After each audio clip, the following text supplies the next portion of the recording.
Hey everyone, welcome back to the channel. Enbridge. This is a dividend stock that everyone knows about if you're a dividend investor in Canada. It's a dividend aristocrat. It consistently raises its dividend every single year. But Enbridge stock, ENB on the TSX has gone down almost 20% in the last 6 months. As you could see, I'm filming this on October the 4th, down 6 months for a very defensive stock, which translates now, if you would buy it now, to an over 8% dividend yield. Absolutely incredible. But of course, as income investors who want always a little bit more, we have the ENS option, which is the E-Split Corp Class A shares, which is a split share fund that only invests in Enbridge. So this is a leveraged way to invest in Enbridge. We're talking about 50% leverage, which means much, much more yield. And that has gone down 30% in the last 6 months, pretty much 50% more than Enbridge stock. And that is because of the leverage. So the math actually makes perfect sense. And this one right now has almost a 15% dividend yield. So Enbridge has also been in the news lately because of the huge acquisition they did. They bought not one, not two, but three utilities companies in the US, positioning itself to be the number one gas utility in North America. Usually when companies make a big acquisition that they're going to pay for with stock, the stock price goes down, which it has a little bit of pressure. So a lot of YouTubers have started making content around Enbridge, of course. It's a very popular stock. Is the dividend safe? Is it a good time to get in? The red flags? Is it in danger? Is the dividend in danger? Et cetera, et cetera, et cetera. So I figured that instead of just trying to speculate and trying to figure out for myself, why don't I ask an Enbridge expert? And I can't think of a better person to ask than Rob Lozon, the CIO of Middlefield and the guy who actually manages the ENS split share fund. This guy is in contact consistently with upper management at Enbridge. He's an Enbridge expert, firm believer in Enbridge. So why don't we talk to him now and ask him all the questions that are relevant? Is the dividend safe? Is it a good buying opportunity? Why is the share price gone down? We'll talk to him about ENS as well. Is ENS dividend safe? Right? We know that when it comes to split share funds, the typical general rule is if the unit NAV, which is the net asset value of the Class A shares and the preferred shares, is more than $15, the distribution will continue to be paid out for Class A shareholders. So, it's still over $19 right now as of October the 3rd, way over that $15 unit NAV threshold, which is giving us almost 15% yield now. So enough of me talking. Let's talk to the man himself here, the Enbridge expert, Robert Lozon, CIO of Middlefield, and we'll ask him all these questions right now. All right, everyone, welcome back to the channel. I'm joined by a very special guest today, Rob Lozon, CIO, Chief Investment Officer at Middlefield. And first of all, thanks so much for joining us, Rob. This was very short notice. How's it going? Yeah, it's going well. It's been a fun couple months here in the market. As you know, we're dividend investors, and Yes. outside of the market's been a bit squishy. So happy to talk to you and give you some feedback and ideas here. Yeah, I really appreciate it. Today we will talk about Enbridge. So there is a lot of chatter going on in my community and just in general about Enbridge. It's a darling or a dividend darling on the Canadian market. Very high yield right now because of the recent stock price decline. So we'll talk about that. And I figure, instead of trying to just find the answers myself and do like most other people do is just try to guess, I figure let me talk to an Enbridge expert because you guys do manage a split share corporation which only invests in Enbridge. I know that you guys are in contact with the upper management of Enbridge. I've seen actually, some interviews with the CFO a couple of months ago on your channel. So I can't think of a better person to talk to and ask these questions to than you. So let's just start with the recent stock decline. So in the last 6 months, we're talking about Enbridge being down about 20%. For a defensive utility, it is a pipeline company, but it is kind of defensive because it is kind of a utility company. They did recently announce a big, massive 14 billion USD acquisition from Dominion, three utility companies. So what do you think is causing the stock underperformance? Is it a combination of things? Is it this recent purchase? What do you think? Yeah, the majority of it can be blamed on interest rates. So I would Okay. say 15% or, whatever, 2/3 of the underperformance is just the bond market and interest rates. We'll talk about that.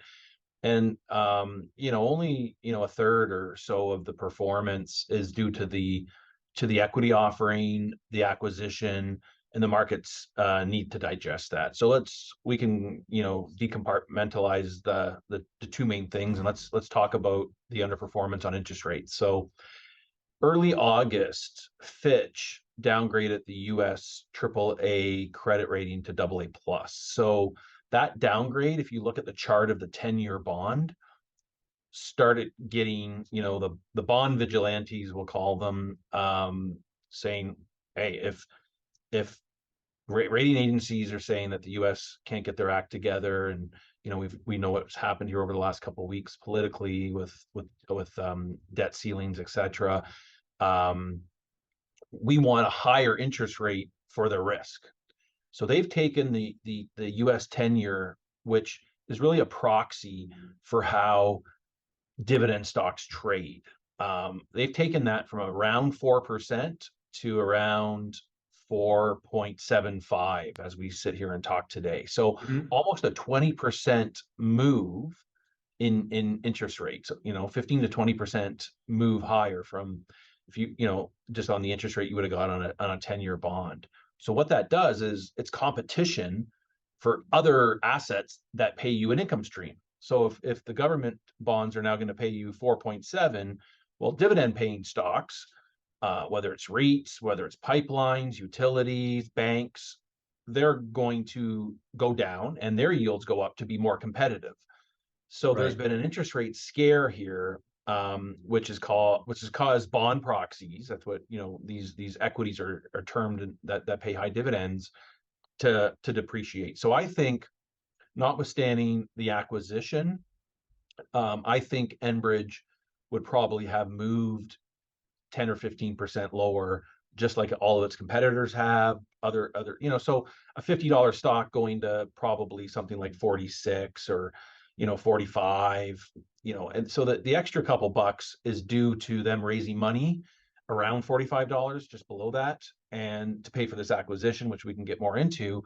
And that's just when you raise $4.5 billion, that's just supply of stock that has to get churned through. Yeah. And the deal actually was well oversubscribed. They got, I sat down with the CEO about a week after the deal. He came to Toronto and he was good enough to spend 45 minutes with me and my team here. So he walked me through a lot of the acquisition, why they did it. But he let me know there were some new European, US investors that have never owned the name that are now in the story. So that's good. There's a broader institutional following. And in fact, the stock traded pretty well after the deal, and then it's just been this whoosh over the last 3 weeks of this bond market really taking off on yield, compressing the stock down. So if you want, I can address the acquisition. I don't know if you have some specific questions about that, but that is something fundamentally I think your listeners should be really interested in, because that's the health of the company. That's what the company is going to be doing for the next 5 years. This bond noise, I think we're near the end of the adjustment in rates. So I'm less worried about that now. I think the movement in 10 years is over. I think stocks have correctly adjusted to it, and maybe too much on the downside, especially in the utilities area. But that's behind us. So now we can work on fundamentals. Has anything changed with this business? And that's what investors should always do. Is there's always noise. There's always things to worry about. Wall of worry. That's the stock market. That's what the world gives us. But has anything fundamentally changed with this business? That's what we should be talking about today. That's exactly what I was going to ask you next. Something along the lines: is Enbridge still an amazing business? Is the business in any sort of trouble because of interest rate hikes? Maybe they have debt. Is that an issue, or it's really because of the environment? Like, what I'm hearing is it's not really an Enbridge stock problem or Enbridge problem. It's the noise, like you said. So, what's your feeling on Enbridge as an investment right now? Do you think it's still a great long-term opportunity? And I also want to discuss the safety of the dividend as well. That's a big topic. So maybe we could focus on that first. And what this, I mean, this was a huge acquisition. Can you maybe talk a little bit about that and what this acquisition means for Enbridge in the short, medium, long term? Yeah, so let's address the acquisition, the Sure. fundamentals, and then the dividend. So, Enbridge does the reason I really like Enbridge is it solves, and I guess it's part of the energy transition story. So, that was really highlighted in 2022 when world energy prices, electricity, natural gas, oil spiked. Part of it was due to the underinvestment in those industries over the last 10 or 15 years, but also then the invasion of Ukraine put a stress on that. That highlighted what's important in the world. No one wanted to run out of fuel. No one wanted to go cold in the winter. What does Enbridge do? It supplies energy, reliable, safe, affordable energy. So day to day in our lives, Enbridge is important to us. And that's why we invest in it, because I think there's a 30, 40-year runway of this being a viable business, number one. And the transaction checks many boxes in our eyes. We like quality companies. So Hmm. this acquisition actually makes the business higher quality than it was. We like growth. Growth in earnings and cash flow allow the company to grow its dividends. The only way it should be growing its dividend if its cash flow and earnings are growing. And then kind of marrying it all, we like income, right? So this checks that box to continue to help it. So what they bought was gas utilities, and I live in Ontario, Toronto here. So my gas bill, when I put my air conditioning on, when I turn my Yeah. stove on, when I cook, I've got safe, reliable power. When it's minus 30 out, my house is still warm and my gas stove works. Um, and Enbridge is a big part of that. So what this does is they bought a company like Union Gas in Ontario is basically what they do. So they know this business and they know how to squeeze out efficiencies because they've been doing it so long in the biggest city in Canada. So now they've bought three utilities. So Dominion had to sell three utilities. Dominion would have got more money if they sold these three utilities separately to three different buyers, but then they would have had a lower quality buyer, so more risk of the deal closing and not closing all at once with one big check. So they took probably a lower price from Enbridge, which is good for us as Enbridge shareholders. We got it Right. cheaper because Enbridge could have, what other company could just cut a check for $19 billion on closing and have the regulators who still have to approve the deal say, oh, we like Enbridge. They know how to run this business. They're a safe, reliable, investment grade company, not some private equity firm or something like that. So that's why we like it. And it's a quality asset. It actually makes Enbridge's income and dividends and cash flow higher quality. So in theory, you should have a higher multiple on that. And that'll take time. This deal Yeah. is not going to close till, let's call it mid 2024. But for the next 5 to 10 years, we have a higher quality cash flow. And where we're going to be operating, Utah, North Carolina, and Ohio, there's good demographic trends. Think about onshoring. Think about deglobalization. We're building battery plants in Ohio. We're building Intel is building semiconductor plants, right? Like, so population growth means I need more natural gas. So when you have more volumes, and then when you put CapEx to build more natural gas distribution, you can earn a 10% ROE on that. So Enbridge has they're talking about an average of 8% growth in this business that they bought. Their underlying growth of their business is 4 to 5%. So this actually gives them a wedge of growth. We like everything about it. Why the market is digesting it is they just issued $4.5 billion of stock, which they got to pay their dividend on, but the deal hasn't closed. So that's what the market has to digest for 6, 7 months here. Luckily, we have a healthy business, and Enbridge can afford to do this. Yeah. But that's why the stock could kind of go sideways here. And in theory, it should be $46, $47 right now. The bond market has now caused it to drop to where it is. But I feel that it's a very enticing buying opportunity for Enbridge stock. You've got a yield on Enbridge of 8%.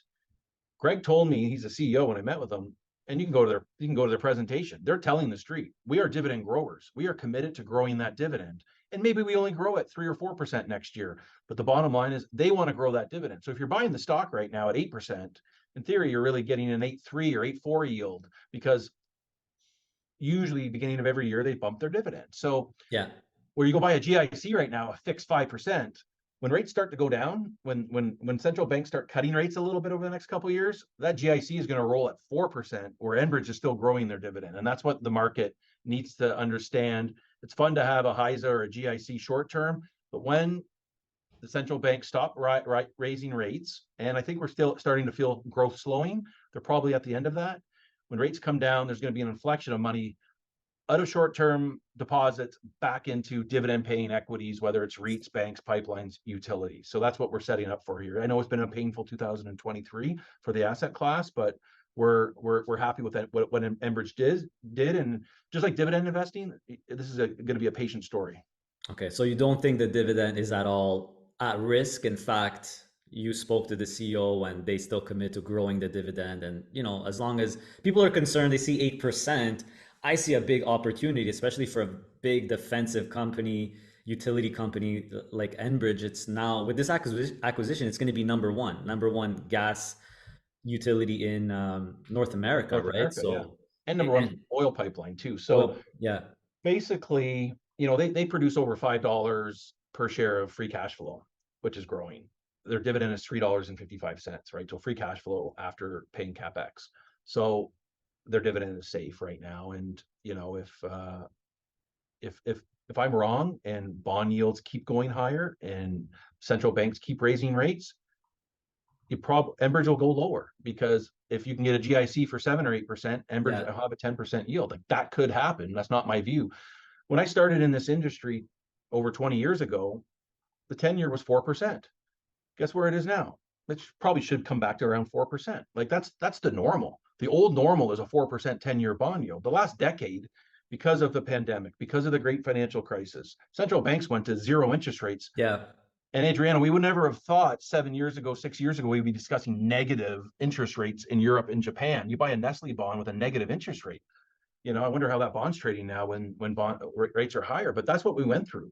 That's the anomaly. But investors that have only invested for the last 7 or 8 years think that rates are always low. This is the average. The average yield on the 10-year is about where we are now. And we made money investing in this interest rate environment for a decade before zero interest rates. So, and stocks now, the price is right. The stocks have adjusted to it. So now you just got to keep going. What do I own? A balance sheet that's healthy to sustain a dividend, that has a growing business. If Enbridge's business was declining, then we'd be less bullish on it. But they still are going to grow, they say, by 4 or 5% a year. And this wedge that it has bought, this utility, can grow even higher than that. But that's all we want. We want a 6% dividend and 4 or 5% growth, 10% total returns. We like our dividends. Now, right now, like you said, you can lock in an 8% dividend with Enbridge, which we feel is a low probability of a dividend cut, and in fact, dividend growth still coming.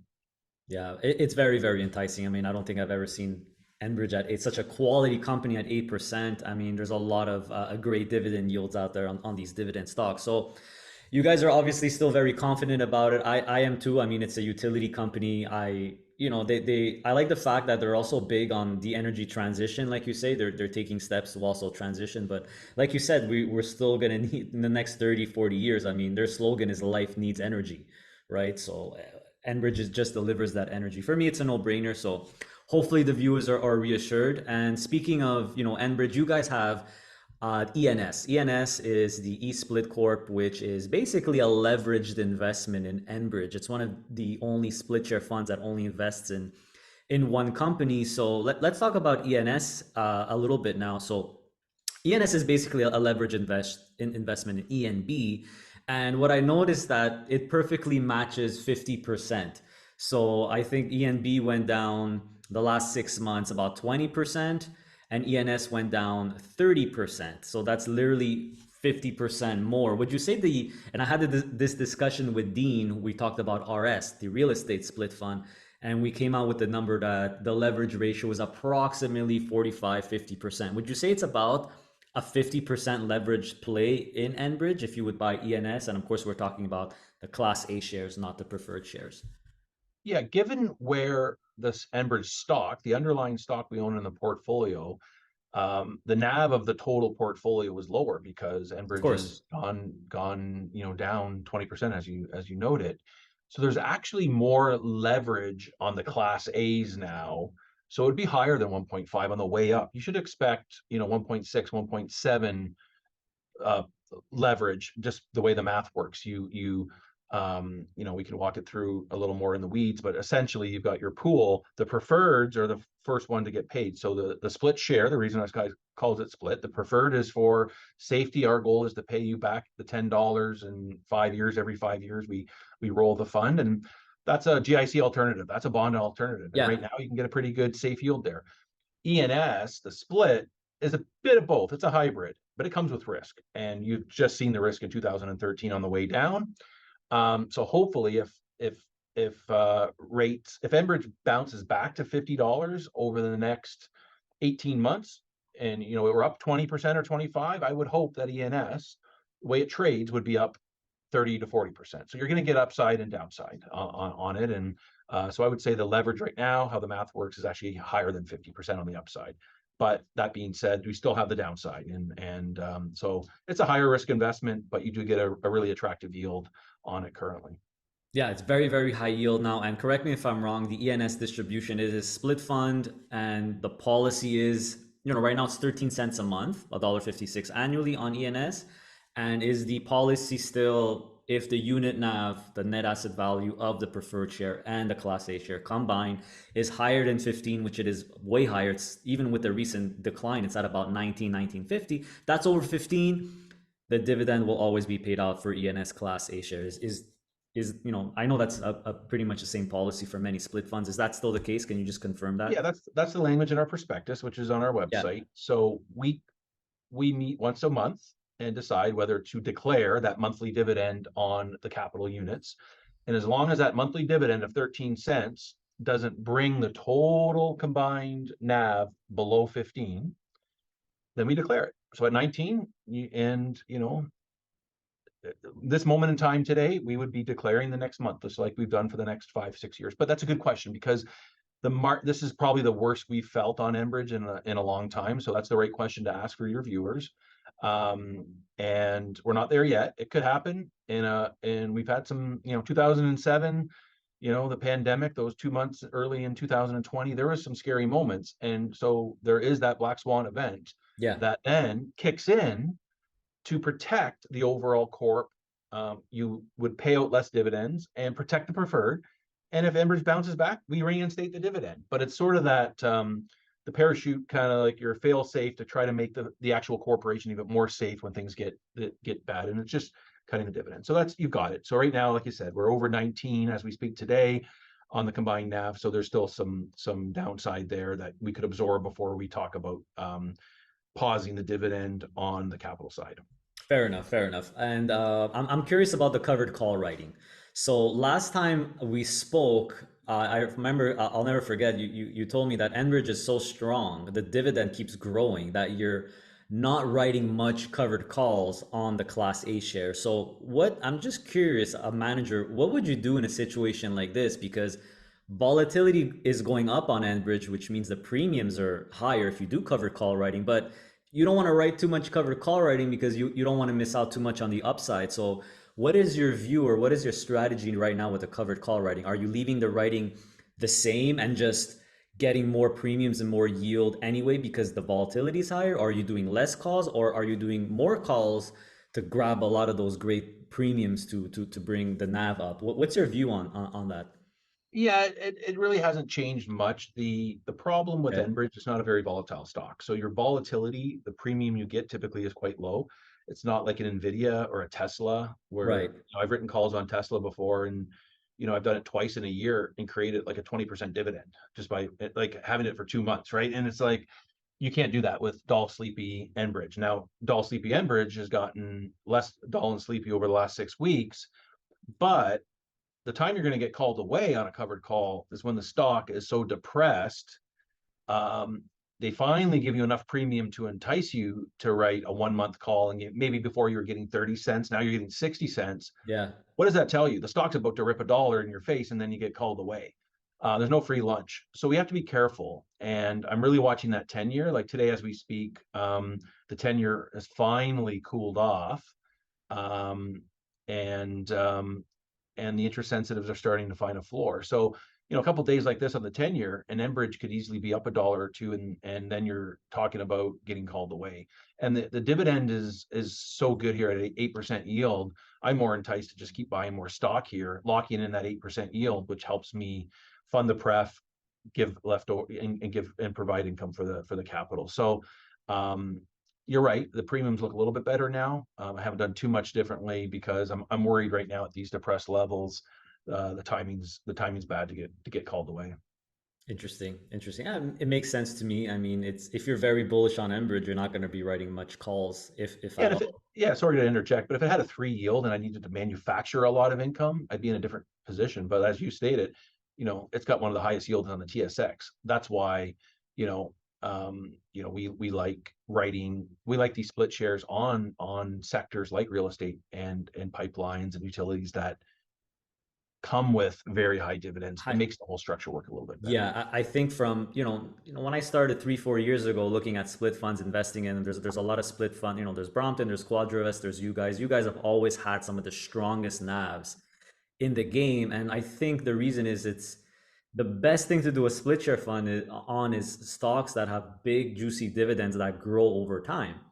And that's what Enbridge is, and that's what the REITs are. So you guys obviously know what you're doing when it comes to the split share fund. So do you think that this is one of the best opportunities in like 5, 10 years to buy either ENB or ENS right now? Honestly, you think it's an The only amazing other opportunity? the only other time I felt this bullish on Enbridge is when we created the fund 6 years ago. That's when they were building line 3, and every media was saying, you know, the world's coming to an end, oil pipelines are going to zero, and there's no way they're going to build line 3. Stock got down to 36 or $38. And that's why we created the fund, to try to, you know, get exposure to that theme and that valuation. And, you know, that's where we are now. And in fact, back then, I think the yield was only 7 something. So that shows you how much they've increased the dividend over 5, 6 years. That now that the stock's 42, 43, I'm getting an 8 yield because of it. Just shows you the power of dividends. So Yeah, the growing but yeah, dividend. Yeah. that's, you know, that's the last time I was like, you got to buy Enbridge here is, well, I've always liked it, but where it's like, whoa, you almost have to like pause and back up the truck and say, this is something, nothing is impaired with this business. And it's at a standard deviation of where it's traded like that we haven't seen. So like it's, you know, say once in a decade. It's happened now twice in a decade, but it doesn't happen very often. I guess Yeah. the other time was that 1 month when oil was zero, and you know we thought no oil would flow through any pipeline, and Yeah. How oil then went to connected? 100 and everything. And Enbridge never cut their dividend and was 90% full, lo and behold, right? So it's a good business that it's done a lot of stress tests on this business over the years, and that makes us feel confident. How connected is Enbridge stock, or even the like all the pipelines, even TRP and Pembina are down, but the oil and gas stocks are all up. Tourmaline and Suncor, Canadian Natural. What's the correlate? You would think, oil is going up, the pipelines would go up, but not really the case. How correlated are higher oil prices to the pipeline stocks? Are they just not correlated at all because they have long-term contracts, or it does help Yeah, long-term? very, very low correlation in the pipeline stocks. Okay. And those companies now they're in the energy index. So if there's a bunch of fund flows into the energy index, you'll get some natural lift. But generally, the pipelines, their investors want contracted cash flows, high quality counterparties, inflation linked cash flows that are just make sure I'm getting paid for 10 years by a good counterparty and grow it by 3%. If you want to play oil going to 120 or 70, go play an oil stock. And you just Right. mentioned go buy CNQ or Tourmaline if you want to play gas, and you'll get that volatility. The main correlation on these stocks is what we just went through, is interest rates, because they really are, long-term, long duration streams of cash flow. Think about it like a bond that actually has a growing dividend, a growing yield on a bond, right? That's what they're trying to produce as a company, utility like, and that's what they stress with this acquisition. Yeah, More there are three utility like. utility companies. I mean, Yeah, like they and another interesting point that Greg made was just when I'm building a pipeline, it might take me 5 years to build it, 5 years of capex. I don't get cash flow until year 6. yeah, With utilities, if Enbridge starts digging trenches here and changing things in Toronto, they can pass that on to the bills in the next month as they're doing it, right? So they get better return on investment because they're getting their cash flow back quicker. So, that's the whole reason utilities are typically trade at a higher multiple than pipelines as well. So as Enbridge becomes more utility like, it should garner a higher multiple. And if you look at Fortis and Amura, Yeah. trading where they do, Enbridge isn't quite like them, but when the dust settles here, Enbridge could actually have a one turn multiple higher, because it's more utility like, which if you do the math could get you back to that low 50 range on the stock, which is almost $10 higher than where it is today. Yeah, So we're at about 40, 42 now. Yeah. So I see a lot of upside potential. I think it's unwarranted. Probably a perfect storm, like you said, the interest rates, the acquisition. I think that was a great entry point. And my last question here, talking about ENS, I just want to confirm. So the preferred is reset every 5 years. I think it was recently just reset. So in the next 5 years, let's say starting now, if let's say Enbridge increases their dividend 5 years in a row, that's all going to benefit the Class A shares, right? Because it's already set in stone for the preferred share. So would yeah, for the next, call it 4.5 years or 5 years, the preferred is getting 70 cents per share. So 70 cents on $10 is a 7% yield, which is pretty healthy. Any extra dividend increases falls to the capital NAV, which just makes that more sustainable.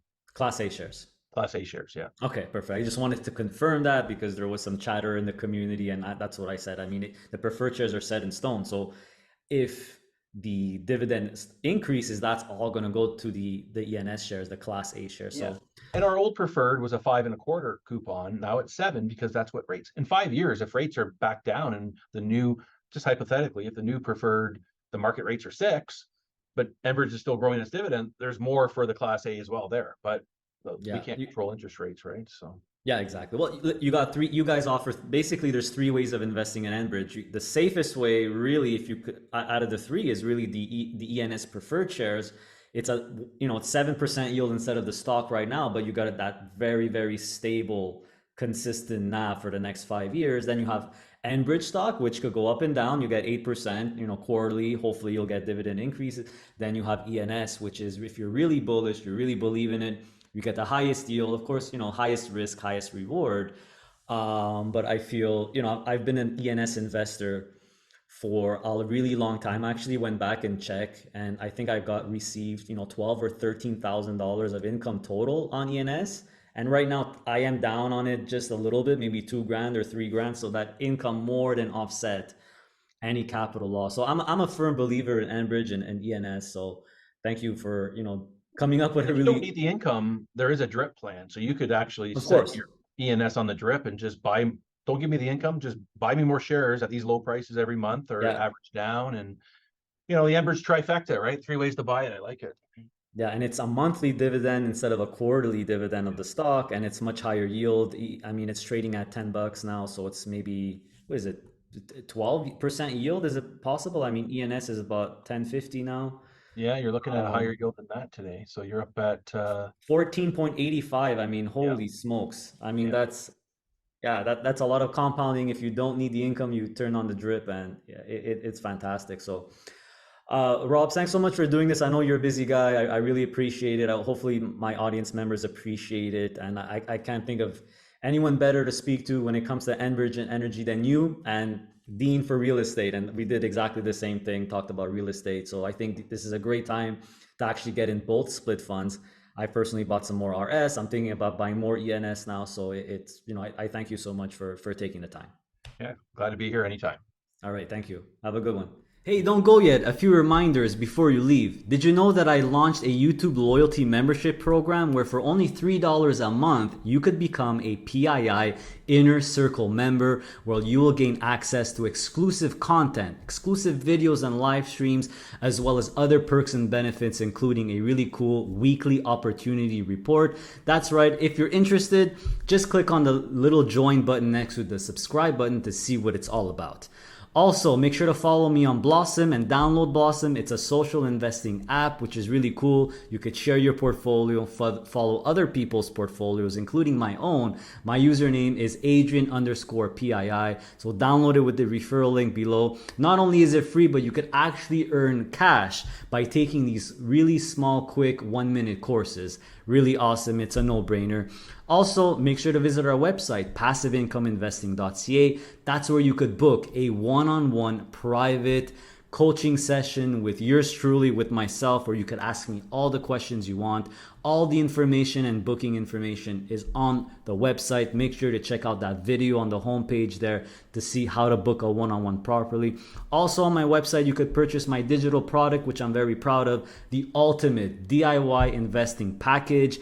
This is a reference tool or a companion tool that will help you build your own portfolio. So it has lists of funds, it has sample portfolios, and it covers both the Canadian and US stock markets. And the good news is you'll only ever have to buy it once because it comes with free lifetime updates. And my plan is really to update the version every single year. So make sure to pick it up.